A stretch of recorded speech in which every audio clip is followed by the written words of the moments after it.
ક્ષત્રિય ધર્મ યુગે યુગે આખા ભારતનો સૌથી મોટો પ્રોજેક્ટ એટલે કે 562 રજવાડાનો પ્રોજેક્ટ. 562 રજવાડાના પ્રોજેક્ટને જે અમે અમુક સમયના અંદર આખા ભારતનું ભ્રમણ કરી અને આપની સમક્ષ મૂકવાના છીએ.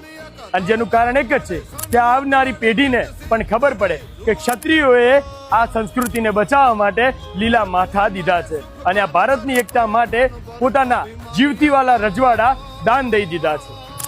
અને જ્યારે ક્ષત્રિયોની વાત આવે ત્યારે સૌથી મોખરે મહારાણા પ્રતાપજીનું નામ આવે. અને એટલે કહેવાય છે કે ચેતક ચૂકે તો રાણો મૂકે, પણ ચૂકે એ ચેતક નહીં અને મૂકે એ રાણો નહીં. અમારી આ રીલને તમારી સ્ટોરીમાં જરૂરથી શેર કરજો, જેથી આવનારી પેઢીને પણ ખબર પડે કે રજવાડાઓ દાનમાં દઈને ભારતની એકતા માટે ક્ષત્રિયોએ શું કર્યું છે અને કેવા બલિદાન આપ્યા છે. ક્ષત્રિય ધર્મ યુગે યુગે.